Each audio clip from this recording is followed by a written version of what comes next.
Et il fait une chaleur. Aujourd'hui il fait 34 ou je ne sais combien. Et donc là j'ai dû couper le ventilo pour tourner cette vidéo. Donc c'est vraiment, je voulais la faire. Et si je dégouline ou si j'ai une sale gueule, vraiment désolée.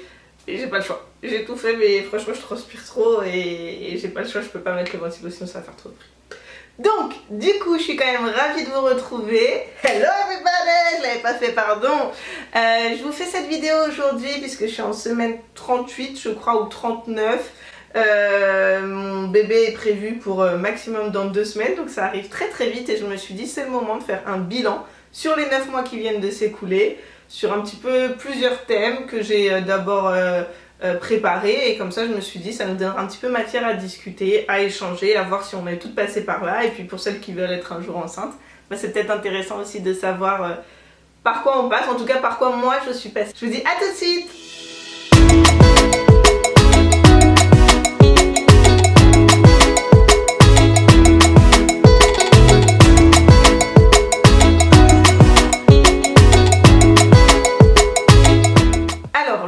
Thème que je voudrais qu'on voit ensemble, c'est tout simplement essayer d'avoir un bébé et réussir à avoir un bébé, parce que je sais que déjà la première étape qui est d'essayer d'avoir un bébé, elle peut être très très longue pour certains, elle peut être très rapide pour d'autres, elle peut être non voulue, elle peut être voulue, enfin vraiment la grossesse c'est quelque chose de totalement aléatoire, d'une personne à l'autre, de totalement imprévisible pour certains, enfin entre guillemets on sait comment on fait les bébés, mais voilà, il y en a pendant 3 ans ils n'y arrivent pas, du jour au lendemain ils y arrivent.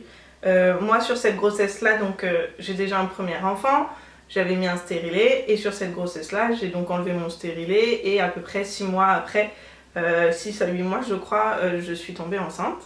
Je m'y attendais pas du tout, on était en période de déménagement, j'ai fait un test au hasard et il était positif, donc voilà, c'est toujours une nouvelle qui vous fait extrêmement plaisir, enfin pour ceux qui le désirent en tout cas et qui l'avaient prévu. Donc c'est vrai que c'est un gros chamboulement dans la vie. Moi je suis en plus assez stressée en général pour ce genre de choses. Je me dis que ça se trouve ça va pas marcher, donc tu le sais que c'est positif mais tu te dis il y a tellement de risques. Premier gynéco que j'ai vu qui me dit oui c'est pas bien accroché, donc les premiers jours tellement de stress, franchement je me rappelle j'ai fait Noël.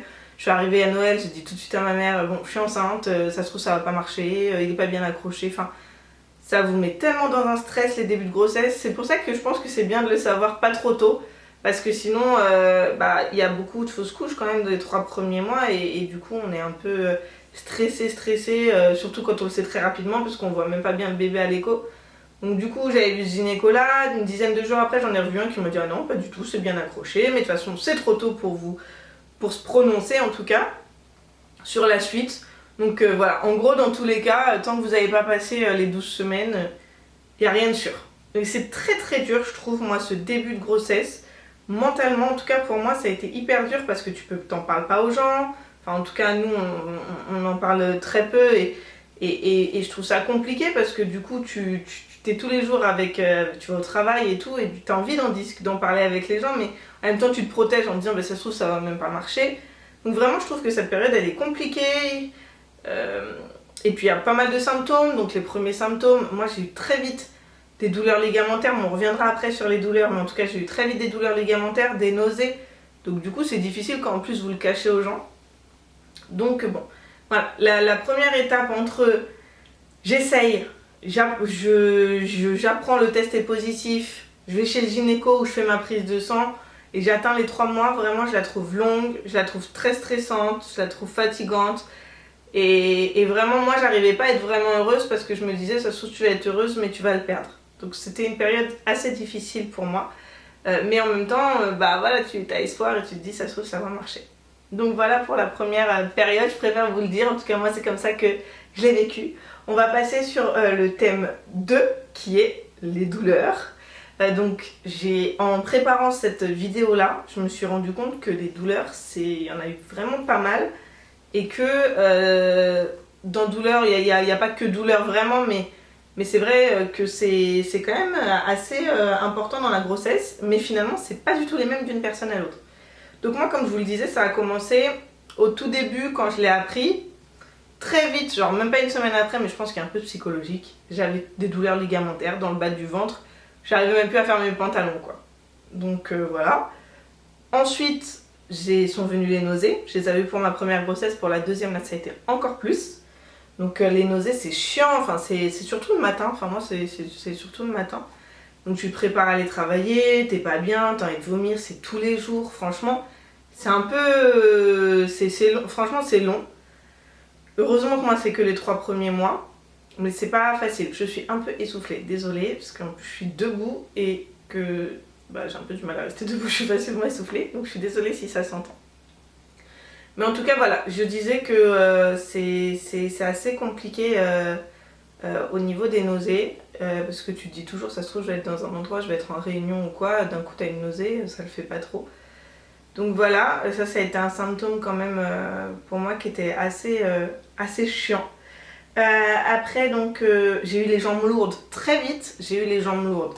Enfin je dormais, j'avais l'impression que mes jambes elles pesaient des kilos quoi. Donc c'était vraiment pas trop agréable parce que du coup j'avais envie de mettre les jambes sur mon mec, mais lui-même il me disait que ça pesait des kilos. Donc j'ai essayé, j'avais pas de coussin d'allaitement, j'avais demandé à une copine des coussins pour me relever, après on a été en confinement, enfin...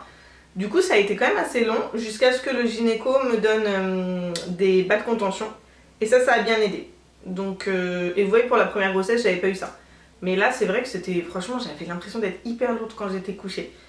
Et donc la nuit c'était désagréable. Et les bas de contention je les ai mis quoi, une semaine et franchement après c'est passé.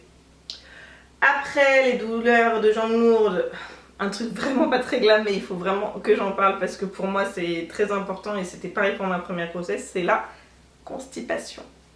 La constipation, c'est quelque chose de très chiant. Constipation voire hémorroïdes. Enfin, franchement, ça fait mal. Moi, après, c'est ma nature de base. Donc, je l'ai déjà eu pour ma première grossesse. Entre ma première et ma deuxième, franchement, ça m'avait... Le fait d'accoucher de ma fille, depuis, j'avais plus de crise de constipation. Mais là, pendant cette grossesse, c'est revenu. Mais c'est horrible, hein. Vous passez 1 heure aux toilettes. Enfin, bon, bref. Pas rentrer dans les détails, je pense que tout le monde sait ce que c'est de la constipation, mais c'est vrai que c'est un symptôme qui est vraiment chiant. Donc voilà, pareil, ça, j'ai eu un traitement, je crois qu'il m'a donné un traitement, le gynéco, pour la constipation. C'est passé temporairement, après c'est revenu. Après il m'a donné du fer, du coup le fer je l'ai arrêté parce que mes copines elles m'ont dit mais ça va te tuer encore plus. Et effectivement, je l'ai fait pendant peut-être, je sais pas, 10 jours. Et effectivement, là, les crises, elles sont revenues à fond. Mais c'est horrible, hein. Vous êtes chez quelqu'un, vous avez envie d'aller aux toilettes, vous savez que vous allez passer 1 heure. Vraiment, c'est hyper désagréable. Donc, du coup, voilà, la constipation. Les aigreurs d'estomac. Les aigreurs d'estomac, ça, j'en ai eu à partir de 5 mois, je pense. Pour ma fille, j'en avais eu aussi. J'avais pris du Gaviscon. C'était plutôt bien passé, ça n'avait pas duré très longtemps.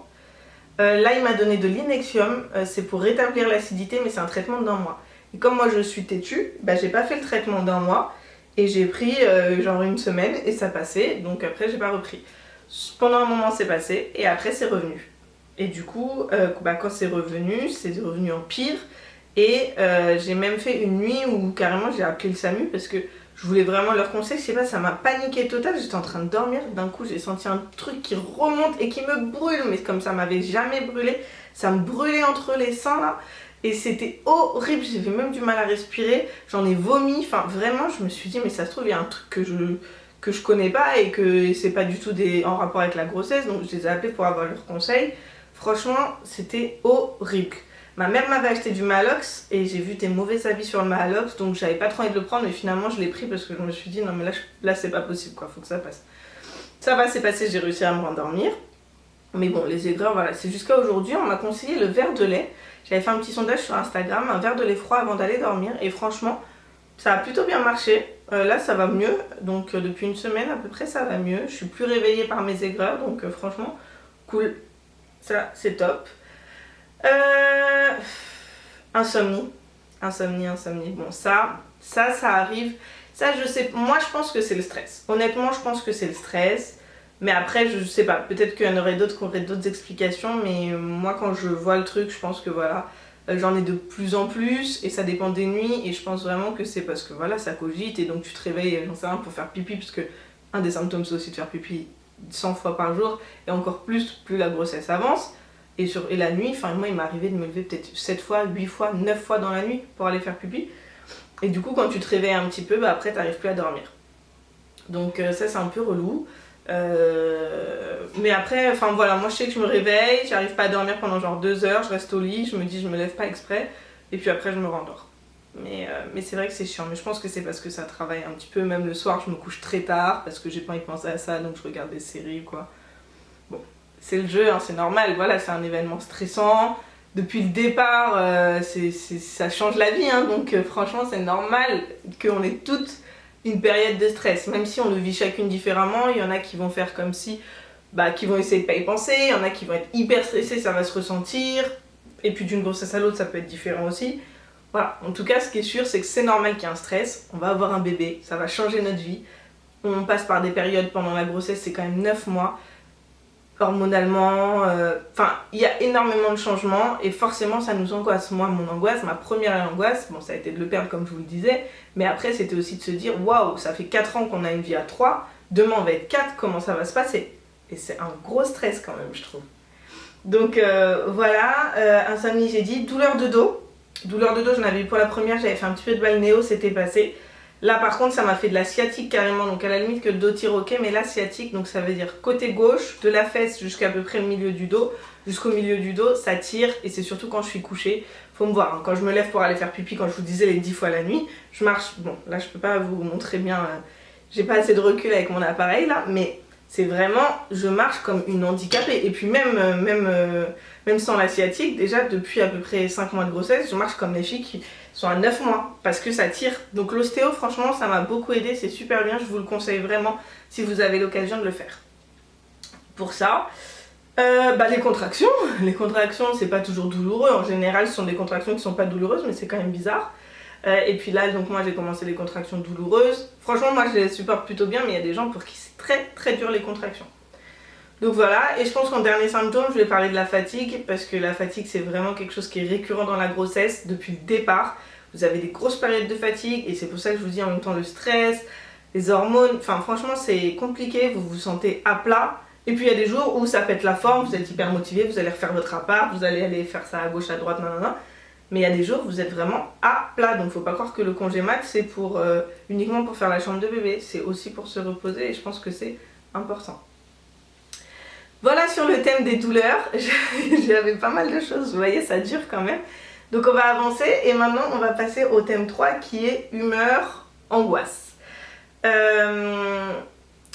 Les humeurs, comme je vous l'ai dit, ça va avec la fatigue, donc c'est un peu compliqué. Par moment, il y a des moments où vous allez vous sentir top et il y a des moments où vous allez bader total, où vous allez broyer du noir, où vous avez l'impression que vous êtes nul, que vous allez être une mauvaise mère, que les médecins aussi, ce qu'ils vous disent, ça peut vous remettre en question, la relation avec le conjoint, je pense que voilà, c'est hyper important dans ces moments-là de beaucoup communiquer, d'avoir de l'aide, de se sentir épaulé. Voilà. Et quand on l'est pas forcément, c'est vrai que je pense que ça rend le truc encore plus difficile. En plus on est souvent, surtout en fin de grossesse, on reste à la maison, donc du coup le fait de pas trop sortir, de pas travailler, de pas sociabiliser forcément pour certaines, on broie du noir, enfin on est là à attendre toute la journée, donc on n'est pas forcément de très bonne humeur et ça engendre des fois des disputes avec les conjoints, faut le dire. Moi je sais que la plupart du temps j'ai l'impression que quand je suis au cours d'accouchement ou quoi, que tous les conjoints sont super, ils sont top et tout. Voilà. Il faut le dire que les papas, ils vivent le truc totalement différemment que nous. Quand moi, je sais pas, des fois je vais lui demander, ouais, on regarde les achats pour ci, pour ça. Et je sais qu'il y a des papas, ils sont à fond. Moi, il est pas forcément à fond, quoi. Lui, ce qui l'intéresse, c'est de savoir que le bébé va bien, de savoir que moi je vais bien et de savoir quand est-ce qu'il va naître en gros, quoi. Donc on n'a pas forcément le même moyen de vivre, de ressentir le truc. Et ça peut des fois laisser de la frustration chez la maman, de la tristesse, l'impression de ne pas être soutenu, l'impression que le papa n'est pas content. Enfin, voilà, il faut vraiment se dire que moralement, et je pense que dans le couple, ça peut prendre un coup. Donc il faut juste s'accrocher, se dire que voilà, ça dure 9 mois et laisser l'opportunité pour que ça s'arrange et se dire que tout simplement, faut pas qu'on attende qu'ils réfléchissent comme nous parce qu'on réfléchit pas comme les hommes. Enfin pour la plupart en tout cas. Donc voilà. Mais je voulais quand même en parler parce que c'est vrai que même si en général on n'entend que les filles dire oui moi il est top, moi ceci, moi cela, bah moi même si mon mari il est top, c'est vrai qu'il y a des trucs sur lesquels je me suis sentie seule et où je suis passée par des périodes un petit peu difficiles moralement. Donc voilà, faut juste se dire, bon tant pis, écoutez, parlez-en à vos copines, elles vous comprendront, insultez-le, peut-être ça vous fera du bien et puis après ça passe. Parce que si on les a choisis, c'est quand même que c'est ce sont les bonnes personnes. Voilà, après moi c'est vrai que je suis quelqu'un d'assez angoissé, donc comme je vous l'ai dit, depuis le départ, la peur de perdre le bébé, et même là aujourd'hui je vous fais cette vidéo en vous disant il va arriver dans 2 semaines, mais je me dis ça se trouve je rentrerai pas avec lui, enfin c'est pour vous dire, je sais qu'il y a des gens qui vont me dire oui dis pas ça, nanana, faut pas en parler, faut pas ceci, faut pas cela. Écoutez, c'est une réalité, il y a des gens qui accouchent d'un mort-né, il y a des gens qui, leur bébé il passe pas, et il y a des femmes qui rentrent pas chez elles parce que comme on dit, quand t'es enceinte, t'as un pied dans la tombe. Donc c'est vrai que moi, c'est des choses auxquelles je pense pas mal. En plus de ça, là, pendant ma grossesse, il y a une Instagrammeuse qui est hyper connue, qui a perdu son bébé et qui est décédée pendant l'accouchement. Donc du coup, ça m'a mis un coup aussi en me disant, déjà depuis le départ, je me dis oui, ça se trouve, je vais mourir à l'accouchement, ça va pas arranger. Donc voilà, et c'est quelque chose, il faut essayer de pas y penser tout simplement, mais c'est vrai que, pour le coup, moi, ce sont des angoisses qui passent dans ma tête aussi. Donc bon, c'est pas grave, on doit passer par là pour accoucher. J'espère que j'aurai un bel accouchement, que tout se passera bien, que je rentrerai avec un bébé en bonne santé. De toute façon, c'est tout ce qu'on souhaite. C'est tout ce qu'on souhaite. Tous d'ailleurs, même les papas aussi. Donc voilà, je pense que là j'ai parlé des humeurs, des angoisses, et c'était un sujet qui était important aussi parce que on n'en parle pas beaucoup. Et donc si vous vous sentez seul ou si... Enfin c'est le but de faire une vidéo YouTube, c'est aussi que ça reste dans le temps. Donc peut-être qu'aujourd'hui vous n'êtes même pas en couple, mais que dans 3 ans quand vous allez voir cette vidéo vous serez en couple et que vous allez passer par une période difficile. J'espère que je serai toujours là et que je serai en tout cas sur les réseaux, peut-être sur Instagram, et que vous pourrez me contacter parce que voilà, moi je peux l'avouer, même si comme je vous l'ai dit, je ne veux pas rentrer dans les détails personnels, mais je suis passée par des périodes difficiles dans mon couple, dans la communication et dans mon ressenti à moi du truc. Comme des périodes hyper positives. Donc c'est important d'en parler quand ça va pas aussi, si vous avez personne à qui vous confier. On va passer au thème 4, qui est un thème un peu plus terre à terre, puisque c'est le budget. Le budget, concrètement, qu'est-ce que ça coûte? Déjà, avant, il faut le dire, la CAF, elle nous versait 2 mois avant 900 €. Donc ça permettait de remettre les choses à zéro. Maintenant, c'est après l'accouchement, 2 mois après l'accouchement. Donc ça veut dire que là, c'est que de l'avance. Après, c'est votre enfant, donc ça me paraît tout à fait normal que vous payiez des choses. Mais ça peut être un gros budget, tout dépend si on vous donne ou si on vous donne pas. Moi, je sais que pour ma fille, on m'a énormément donné, et là, pour mon fils, au final, on m'a donné pas mal aussi, alors que je pensais pas. Donc j'ai acheté quelques petits trucs. J'ai eu la chance de pouvoir récupérer le berceau, la commode allongée de ma fille. Les vêtements, on m'en a donné pas mal, donc j'en ai acheté aussi. Et puis après, ça va être tous les petits trucs d'hygiène. Ouais, voilà, je crois que c'est tout. Ouais, les trucs d'hygiène, des serviettes que j'avais pas, la poussette que j'ai rachetée. C'est vrai que la poussette c'est toujours un budget, donc quand vous avez poussette plus chambre, ça fait de l'argent. Aménager un peu une chambre, parce que moi ils vont dormir à 2 dans la même chambre, donc aménager aussi la chambre.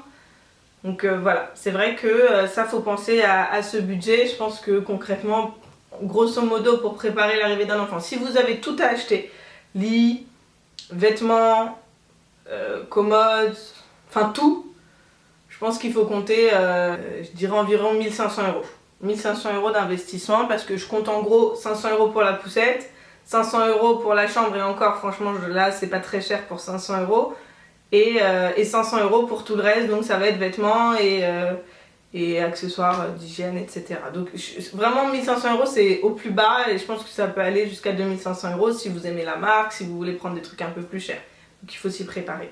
Ensuite, il y a aussi le budget pour vous, en tant que maman et femme enceinte, parce que du coup, les soins médicaux, il y a des gynécos qui font des dépassements d'honoraires, il y a les échographies, il y a des gens qui n'ont pas de mutuelle, enfin il y a des gens pour qui c'est compliqué, donc il ne faut pas se mentir, une échographie c'est entre 120 et 170 € suivant l'échographie, un rendez-vous chez le gynéco c'est entre 50 et 70 €, des fois la mutuelle ne vous rembourse pas tout. Et il y a les vêtements de grossesse, il y a les médicaments, du coup, en général pareil c'est remboursé, mais si jamais il y a des trucs qui ne le sont pas, genre les bas de contention ils sont pas tous remboursés, il y a des trucs qui sont pas forcément remboursés, donc voilà. Moi l'ostéo, j'ai fait de l'ostéo, tout n'est pas pris en charge non plus, donc voilà, faut se dire qu'il y a quand même des frais à côté, pas mal aussi pour vous, et les vêtements. Mais j'ai une petite robe, c'est vrai, qui n'est même pas une robe de grossesse, mais je vous avais fait un haul. Et vous avez vu, j'ai été obligée de prendre certains vêtements qui étaient en vêtements de grossesse parce que bah, ça rentre plus. Il faut compter les soutiens-gorge d'allaitement, il faut compter les crèmes pour l'allaitement, il faut compter les vêtements, les robes, des shorts appropriés, des pantalons si c'est en hiver. Enfin voilà, donc il y a un budget quand même pour la maman aussi, on va pas se mentir. Et je crois que c'est tout en termes de budget. Donc voilà, préparer l'arrivée d'un bébé en 9 mois concrètement, je pense que vous pouvez dépenser 3 000 €. Hein. Ouais, on peut dépenser 3 000 €. Donc voilà, et moi j'ai dû dépenser... oui, il y a le coussin d'allaitement aussi. Franchement, je conseille de l'acheter le coussin d'allaitement. Je ne l'avais pas pris pour ma première et là, ça aide vraiment entre le dos. Si vous allaitez, vraiment, je pense que c'est un bon investissement. Donc ouais, du coup, moi comme on m'a donné pas mal de vêtements et que je vous ai dit j'avais la chambre, je dois être à 1 300 €. Parce qu'il y a les vêtements et tous les produits d'hygiène et tout ce que moi j'ai payé, ce que j'ai avancé en frais, tout n'était pas pris en charge. Donc voilà, il faut quand même se le dire que c'est pas donné. Je regarde ma tête un peu. Parce que franchement, je suis essoufflée et en plus j'ai chaud. Donc j'espère que franchement, je vous dégoûterai pas trop. Bref, de toute façon, on arrive sur le dernier thème. Le dernier thème, c'est la préparation. Donc pour ceux qui ont déjà des enfants ou un enfant, la préparation du grand frère, de la grande sœur. Donc moi, en l'occurrence, ça a été de la grande sœur. Donc l'annonce, on l'a faite au bout des 3 mois. Quand on l'a annoncé aux autres gens, en fait, on l'a annoncé aussi à notre fille. Et c'était vraiment, elle demandait que ça, donc on était hyper heureux de pouvoir lui annoncer qu'elle aurait un frère ou une sœur. On a su le sexe à peu près 1 mois après, par contre elle était assez déçue. Donc ma technique ça a été de lui dire bon bah voilà, viens on va lui acheter un cadeau, c'est toi qui vas lui acheter et tout. Et après sans cesse pendant toute la grossesse, on parle de bébé quoi. On lui parle ton frère, tu feras ça avec ton frère, oui mais ton frère. Alors là maintenant du coup elle attend plus que lui parce que voilà elle veut jouer avec son frère, elle veut faire ci, elle en a marre de jouer seule.